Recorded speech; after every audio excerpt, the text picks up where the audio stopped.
Survival myths that would actually get you killed. Once again, you and your best bro are bored out of your minds on the couch. The last time you guys were this bored, you guys ended up watching Bear Grylls so much that you got inspired to try to be like him. And because of the insane misadventures that you and your friend already went on, you decided that you are never going to be putting yourself in survival situations again. However, as you guys are watching TV, you notice a commercial for a cruise. And this inspires you and your best bro, because going on a cruise seems like the perfect way to experience nature while also remaining safe and away from any sort of survival situations. You and your bro pack your bags and head on your way to your next vacation. As you guys make it to the port, you enter the boat only to realize that the people on the boat are handing out pamphlets. You grab one of these pamphlets and realize that what they're handing out isn't a pamphlet at all. It's actually a book on totally real survival tips. And while you kind of brush this off as standard safety protocol in case anything bad happens, you definitely find it a bit ironic. And now your totally safe vacation has begun. While unpacking, your bro has already gotten into the alcohol in the room and is now way too intoxicated for 11 a.m. You try to ignore his drunken ramblings while you unpack until you realize that he's opening the door to the balcony and it looks like he's not stopping. Your friend was only trying to get a peek at the view when he actually falls overboard into the water. Instantly, this puts your friend into the first survival situation of this video.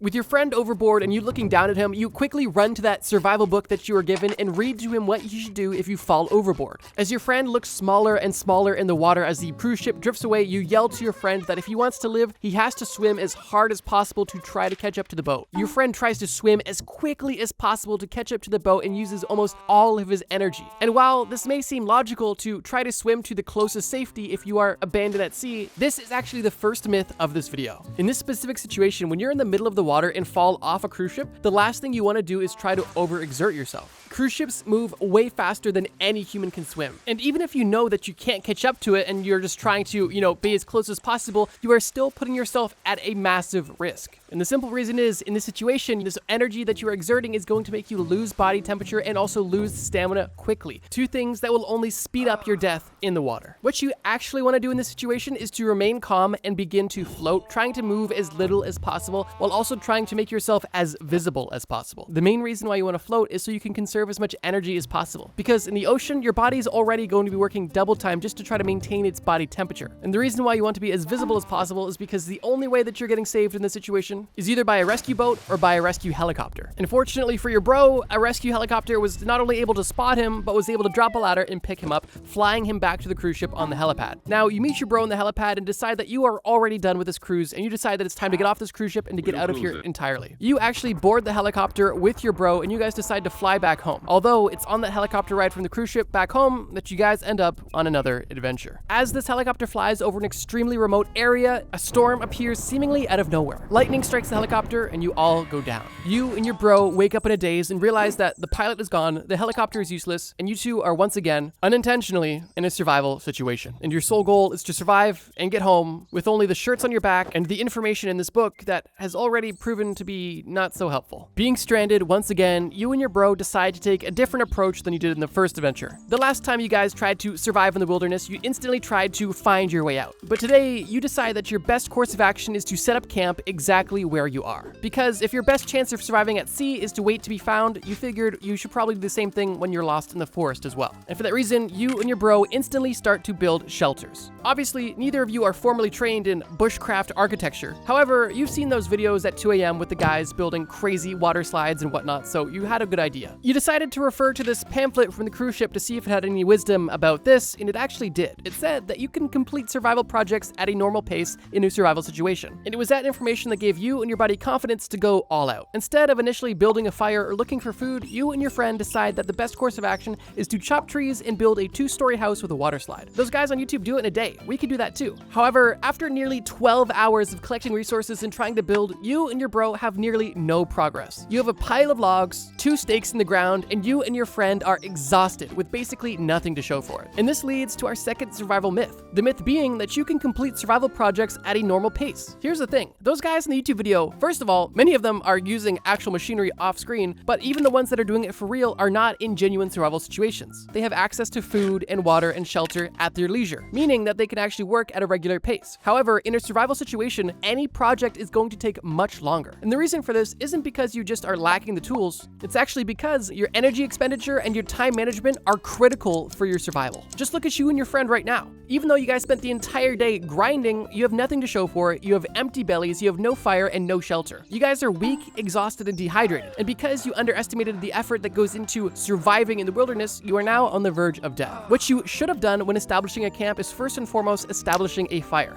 using this wood to build a fire that you can consistently add to provide both warmth and light. And this light specifically would be crucial for being found. And then, once your fire is established, you want to put all of your effort and energy into finding food. Bugs, small animals, plants, whatever it may be, you need to find a lot of food. Edible food in a survival situation is hard to come by, and even what you do come by is typically not plentiful, meaning that a lot of your energy and time is going to go directly into trying to replenish your energy with more food. And with all of the time and effort required to simply feed yourself and sustain your own life, you're going to have little to no time to sustain your fire or to build these crazy projects as well. Fortunately for you and your bro, your plot armor is stronger than ever. And even though you two are both feeling incredibly weak after spending an entire day doing almost nothing, one of the luckiest things that could happen happens. Lightning just so happens to strike that big pile of wood you collected, starting you the perfect fire. But not only do you now have a fire, which is already a blessing, you notice a wild blind chicken walking directly into your fire. You and your friend just went from making a fatal mistake to now essentially being the winners of the lottery. And with a fire to warm you through the night and food to sustain you through the night, you both decide to get some sleep and continue your adventure in the morning. You wake up the following morning, your fire is out, your food is gone, and you decide to learn from the mistakes of last night. You realize that the most important thing you can do right now is look for food. And while you are already feeling nervous about how you are going to find more food, your friend opens the survival book and reads, "You can survive solely off survival foods." And with this information, he seems confident that he can sustain you guys off of random plants.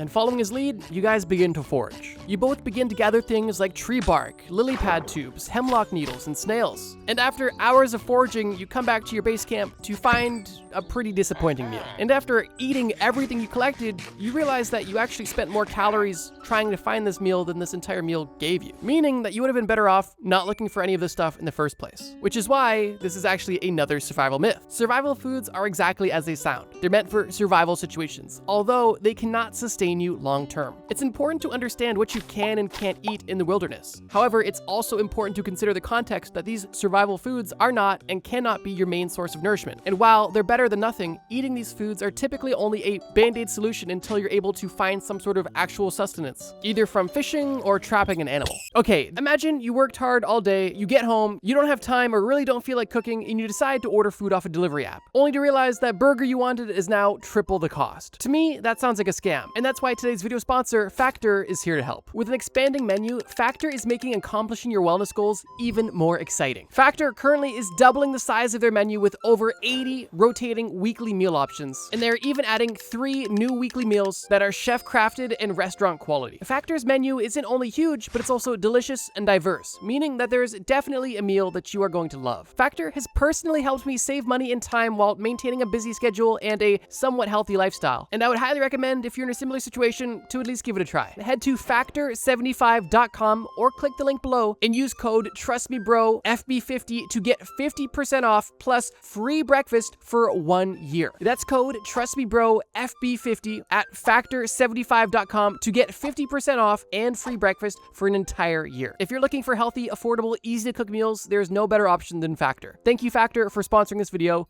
At this point, you and your bro are becoming very suspicious of this survival book from the cruise ship, because so far, nothing's been right. Although, it's your only source of survival information, and for that reason, you have no choice but to follow it. You and your bro give up on finding any more food for now, and instead, switch your focus, because at this point, it's been days since you and your bro had water. And the human body can go a lot longer without food than it can water, and you are already beginning to feel the effects of dehydration. Interestingly, when you discuss being dehydrated with your friend, he disagrees with you, and he says that, "I don't feel super thirsty right now, so I don't think I need water." And while you know that you definitely need water because it's been so long, you realize that you don't actually feel particularly thirsty either, but you know you don't feel right, which is why for this reason you decide to consult the book. And this book, in its infinite wisdom, literally says, unless you are feeling extremely thirsty, you are in no way dehydrated. And with this information, your friend reassures you that you do not need to find water now, and your friend even tells you that on your pursuit of finding civilization, you'll probably find water anyway, even though we don't need it right now, because we're not thirsty. With no proof to counter his claim, you follow his lead once again, and you guys continue on your pursuit. However, only after a few hours of walking, you notice that both you and your friend start to feel dizzy, and really quite tired.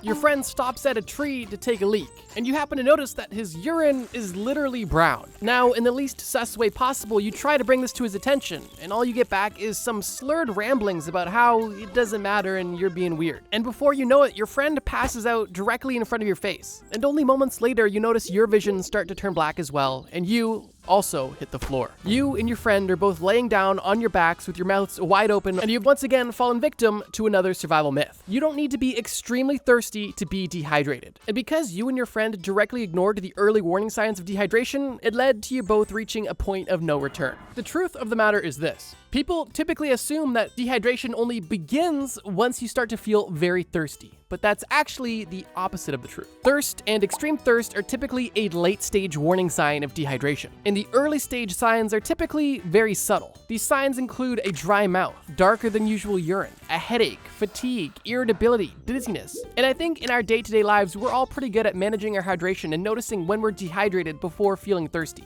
However, in a survival situation, cues that you may be dehydrated can typically be disregarded as either stress or hunger or tiredness, and for that reason, you can forget to drink until it's too late. Fortunately for you and your friend, passed out in near death on the ground, a torrential downpour just happens to happen right above you. And this downpour fills both of your mouths with water, and you both instinctually swallow it, hydrating yourselves and saving yourselves once again. However, you now may be hydrated, but you are cold and wet. And while that rain was nice, you do need a consistent source of water if you want to continue to live. And for that reason, you don't listen to your friend and you say, we are looking for water, and we're going to look now. Although, that brings you to your next issue. How do you find water in the middle of the forest? Reluctantly, you know that your only option is to refer to the book. And while your confidence is low, you read the next survival tip. And it says, follow birds to find water. There are many survival myths claiming that if you follow a bird, eventually it will lead you to water. Right after you finish telling your friend how you guys are going to find water, you notice a group of geese flying above. And this looked like your ticket to hydration, because not only were geese birds, but geese are also known to fly towards water. And for that reason, you and your friend quickly sprint to follow these geese to see wherever they may go. After running through the woods for what feels like hours, you notice that you have come out of the woods and into a large clearing. And luckily, you notice these geese descending, and you begin to get excited that you have now found water. However, as these geese land and you approach these geese, you realize that the geese weren't heading towards water at all. They were only heading to an opening to take an afternoon nap. And once again, you and your friend have fallen for a survival myth. The idea that you can follow birds to find water is not completely false, but it is unreliable. For example, it is true that some aquatic birds stay close to water and typically can lead you to water eventually. It's also true that they can travel long distances away from water to find food or shelter. And in the example of the geese that you just followed, it's just as likely that you could follow these geese to a body of water as it is you could follow them to an open field where they plan on sleeping for the night. The reality is that you can't predict where a bird is going, and following it is a gamble and likely a waste of time. And if you do find yourself in a survival situation and happen to see an aquatic bird, I would definitely take that as a sign that you're close to water. However, I wouldn't necessarily follow it, as it could put you into more danger than you were originally in. Now, with you and your friend bamboozled in the middle of a field, you decide that your only option is to continue forward. And as you traverse forward, you notice that the grass turns into sand, and you go from the plains biome to the desert biome, and things are about to get complicated. Most notably, your need for water has just gone up exponentially. Feeling desperate, you decide to consult the book, when your friend slaps the book out of your hand and tells you, okay, enough with this book, it has never been right. I have an idea. I remember watching that survival TV show, and the guy built a solar still. All we need to do is dig a hole in the ground, put some plastic over top, and we will have an infinite water source. When your friend said this, you were kind of shocked and almost thought you were hallucinating, because for the first time ever, your friend said something that was actually logical and somewhat smart, and you confidently follow his lead. It is until you run into your first issue. To build a solar still still, you need some sort of plastic to catch the water. You ask your friend if he had any plastic whatsoever, and he, somewhat embarrassingly, pulls out his wallet, and from his wallet, pulls out a condom. You don't probe your friend on what he planned on using this condom for. However, from this point on, your guard is up a little extra. But you decide to focus back on the solar still. You and your friend dig the hole, put the plastic over top of the hole, put a rock in the center, and wait for moisture to be drawn out of the ground through the hot desert sun, and have it collect and drip into the small makeshift bowl at the bottom of the pit you made with leaves. Building the solar still took roughly a few hours, and you two were sweating incredibly in the hot sun making this. After the few hours you spent making it, you wait another hour to see exactly what this solar still is able to produce. When you realize that after an hour, you're only able to get a few milliliters, and you realize that the solar still was a net negative, because not only is it going to yield you not nearly enough water to survive, but once again, you exerted more energy and hydration creating the solar still than it could ever replenish, meaning that you once again fell for a survival myth. This one's a bit interesting because solar stills definitely do have a very practical and realistic application in certain scenarios. However, in this scenario of being in the desert, it is an extremely impractical way of getting water. And this is because the amount of water you can get from a solar still really depends on a few factors, specifically ground moisture, temperature, and climate, and the size of the still. If you're trying to draw water out of a dry desert, you can basically guarantee that you will get little to no water in a meaningful amount of time. However, if you were in a place that was reasonably moist, or potentially in a place that had water that just wasn't usable, let's say salt water, then you could definitely use a still to purify water that was otherwise unclean. However, when you're in the desert, there is no water to purify, and the water you can draw out of the ground is minimal, meaning that you have to abandon the still and continue looking elsewhere for water. Going behind your friend's back to see if the book had any other wisdom on finding water, you read that the book says that you can drink water from any cactus in the desert. And luckily for you, you were in the desert and there was plenty of cactus around. And without disclosing that you got this information from the book, you tell your friend that you have an idea. We can go drink water from these cactuses. Let's go. So you and your friend both approach a cactus, you carefully rip off one of the arms, and you begin to drink the goo that's dripping out of it. Almost instantly, your friend begins to vomit, and you start spewing from the other end. And unfortunately, you are once again the victim of a deadly survival myth. It is totally true that there are cacti out there that contain drinkable water that can actually hydrate you safely. However, unlike the movies make it out to seem, you cannot do this for every cactus. Most species of cactus don't contain drinkable water whatsoever. And what they actually contain is a bitter, slimy liquid filled with alkaloids and other compounds that can make you sick and actually dehydrate you further. And unfortunately, this was a lesson you and your friend had to learn the hard way. As you pull up your pants after the anal exorcism you just had from the cactus water, you look at your friend to notice something terrifying. Your friend, wiping his mouth from the gross cactus puke, looks at you confused, wondering what you're staring at. When you look at his forehead and see that when he puked, he impaled his head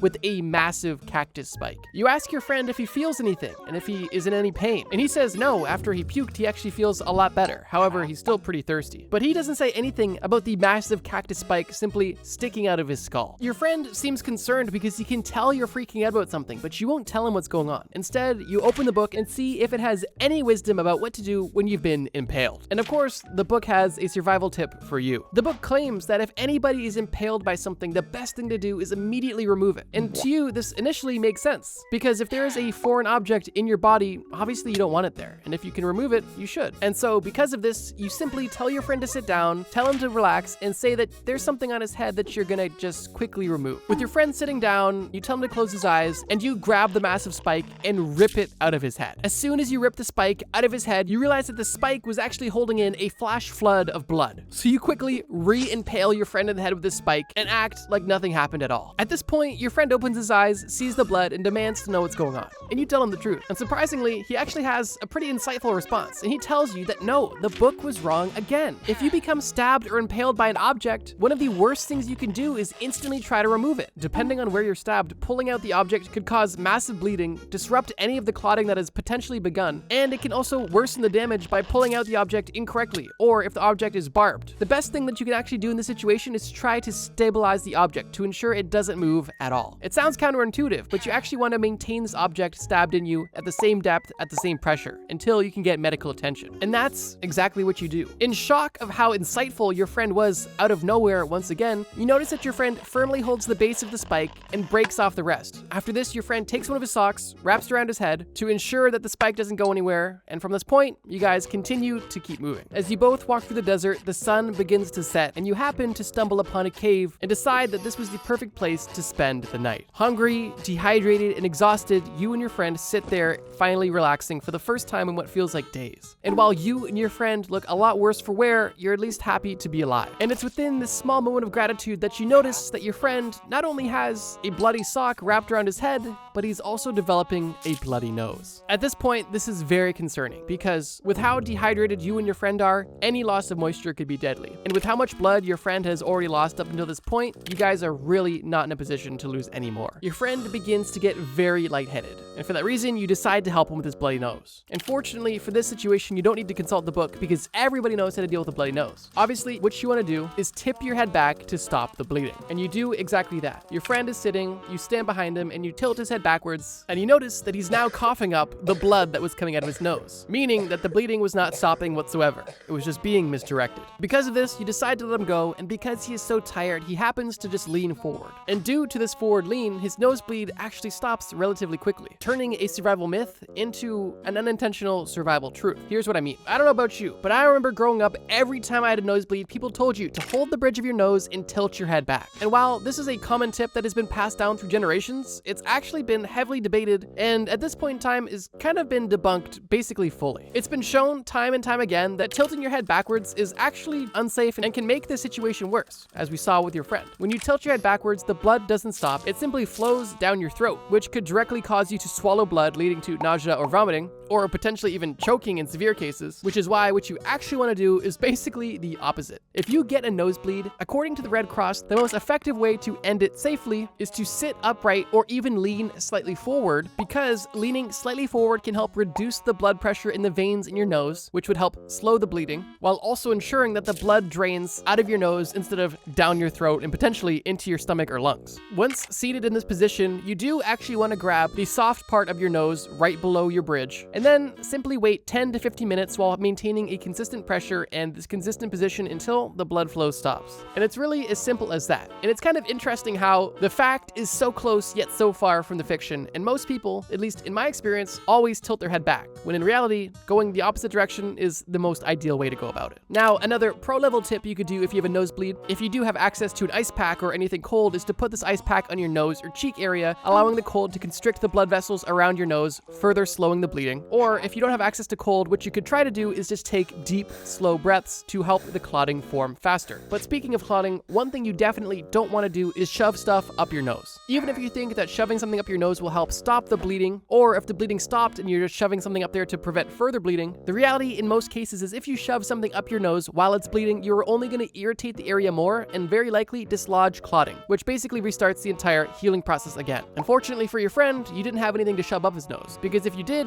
you would have, and it would have only hurt him more. And with you and your bros blood-fueled fiasco over, you try to get some sleep because you know tomorrow's not going to be easy. You close your eyes and fall asleep in the cave and wake up to the feeling of something scratching you. You think your friend might be just poking your arm, and you open your eyes to realize that there are multiple tarantulas all over your body. Instantly, you book it out of the cave, throwing these tarantulas on the ground and stomping on them. With you and your friend now more awake than any coffee could get you, you decide it's time to continue your journey as you hope that you can find some civilization soon. Because unlike the first adventure that you and your bro took, this adventure was not planned, and you have no survival supplies on you. And if you're not able to find civilization soon, you guys are surely done for. As you both walk through the desert seemingly aimlessly, with vultures flying not too far behind you, almost foreshadowing your soon demise, your friend notices something in the distance. He begins to jump around and seem extremely enthusiastic, and you ask him, What do you see? And he tells you, look up there, there's a stream, there's a river, that's water. We can drink the water and we can also follow the stream to civilization. You are not nearly as enthusiastic as your friend because you know that your friend is simply hallucinating or seeing a mirage. There's no water anywhere near you guys, and you're very likely going to die in the next few hours. Your friend seems unwavering that there is in fact a stream above,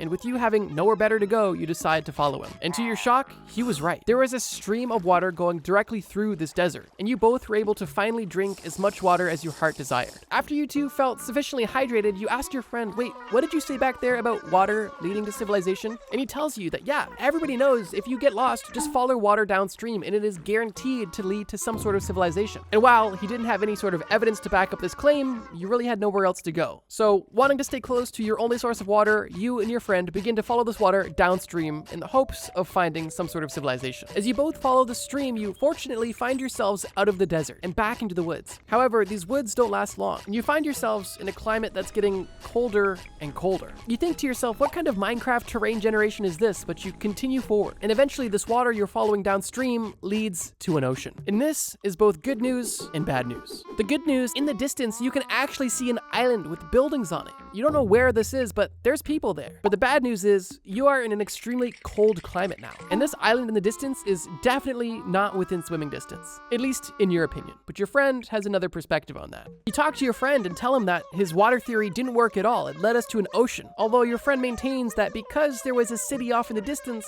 his theory was technically right. Although the truth of the matter is this: while some people believe that following water downstream will typically find you to civilization, that is not the case in most cases. Following a river downstream could take you to a city, or could take you into hazardous terrain that could put you once again in more danger. But that's basically a mini myth at this point, because you guys have so much more to worry about. Once again, focusing on the cold water in front of you in the city in the distance, your friend argues that while the city on the island is definitely far away, it's not out of swimming range. And even though the water is cold, we won't be swimming for long enough to actually catch hypothermia. And for that reason, our best bet is to swim to this island. Here's the deal. Up until this point, you followed your friend basically blindly through everything, but cold water is where you draw the line. And you tell your friend, there's absolutely no way I'm swimming through cold water to try to make it to this island. But your friend stubbornly remains firm that he's going to swim to this island whether you're coming or not. You dare your friend to try, and you watch him walk into this nearly freezing water, only for him to begin swimming quickly and then slower and slower and slower until, well, he's basically drowning and there's nothing either of you can do. Fortunately, out of sheer chance, a massive wave picks up your friend out of this cold water and brings him directly back to shore. And you are able to tell him, I told you so. And this is because this is a survival myth that you know the truth about. One of the most dangerous survival myths is that you can swim for hours in cold water before hypothermia sets in, giving you plenty of time to swim to safety if you're in cold water. However, while it may take some time for hypothermia to fully set in, it only takes seconds for cold water to put your body in a state of panic. And in some cases, as soon as you become exposed to cold water, you could be facing the immediate risk of the cold shock response, which is essentially just an involuntary gasp of air followed by rapid breathing. Now, if your face happens to go under the water at this time, or if a wave hits you in the face, you could choke on the water and potentially drown already. But even if you don't choke on water, if you're not able to get your breathing under control, you could panic and lose control within minutes and drown. But let's say if you're swimming in cold water and you're able to maintain your breath, that is only the first step, because sure, your breathing is under control, but you are still in deadly waters. You might be able to tread water for now, but with the cold water surrounding your body, you only have roughly 10 to 30 minutes if you're lucky before your muscles and nerves begin to shut down and you can no longer have proper control of them, obviously eventually leading to drowning. But let's say that you're not treading water, you're holding onto something that's floating. Your chance of survival doesn't increase significantly because depending on how much time you're spending in the water, hypothermia is the final risk you face and possibly the deadliest of them all. Once your core body temperature begins to fall, mental confusion, sluggishness, and exhaustion sets in. And even though you're not physically exerting energy, your body is working on triple overtime just to maintain the warmth it has. And you could very easily lose all strength and let go of this one thing you're holding on to. A real survival tip surrounding cold waters is something known as the 1-10-1 rule. The first one in 1-10-1 stands for how much time you have to get your breathing under control. You have roughly 1 minute to get your breathing under control after first immersion in the water before you are set into a full panic. After this first minute of deep breathing getting your breath under control,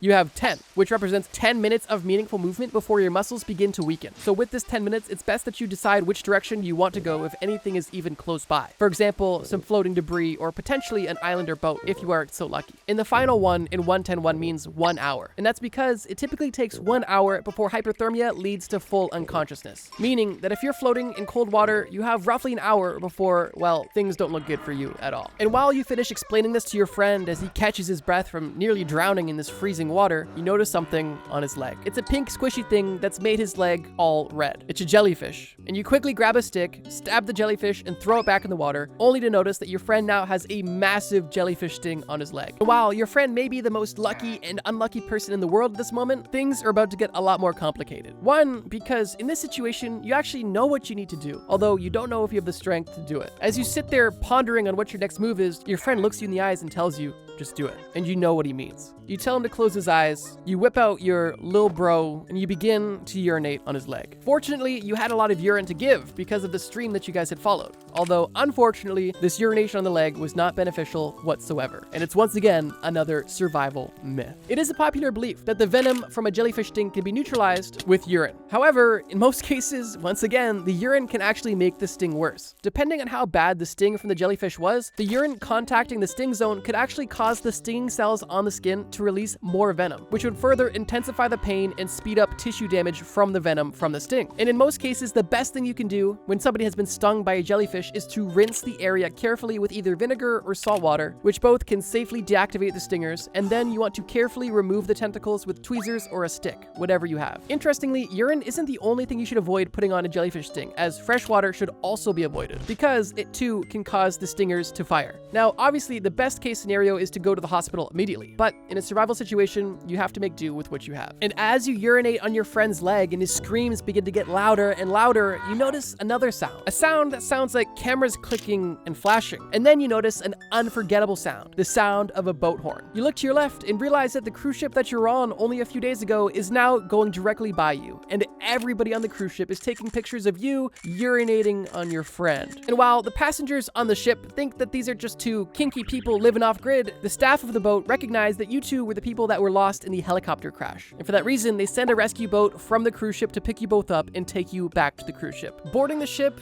you and your friend are both relieved to be alive and saved, but also stressed out because at this point, all you want to do is be home. In the first video about survival myths, you and your friend intentionally tried to go out and survive. Although this time, you and your friend were not looking for an adventure whatsoever. You guys were simply looking for a relaxing vacation. An adventure found you. And at this point in time, you're just scared that your horrible luck will continue in another episode. As the captain approaches your room to see how you guys are doing, you greet him, thank him for saving your life, and also tell him that the books that they provided on the ship were not helpful at all in survival situations. The captain takes the book out of your hand and laughs, telling you this isn't a book about survival situations. This is a parody book about everything you should not do in a survival situation. It's literally a joke. And also, if you turn the page, it tells you what you should actually do on the other side. Don't you boys know how to read? Embarrassed to tell the captain about your literacy, you just decide to laugh and tell him, oh, yeah, thanks. And as the captain is about to leave your room, he turns around and asks, wait, how did you guys even end up in the water in the first place? And with the captain being in the doorway, you decide that the best course of action is to close the door in his face and not answer that question. Because, well, you've dealt with enough punishment over the last few days. And ladies and gentlemen, there you have it. If you enjoyed this second video about survival myths that would actually get you killed and want to see a third part, leave a like or leave a comment below letting me know you want a part 3 in this series. These videos are super fun to make and I love telling these stories, so if you want it, I'd be more than happy to make it. And in case you haven't seen it, check out part 1 by clicking the link in the description. And if you want to see a different Trust Me Bro video about survival, check out the video on screen right now. It's a video about how humans survived in every time period. It's a really cool video about the hardships and prosperity of human civilization. Thank you guys so much for watching this video. And as always, trust me, bro.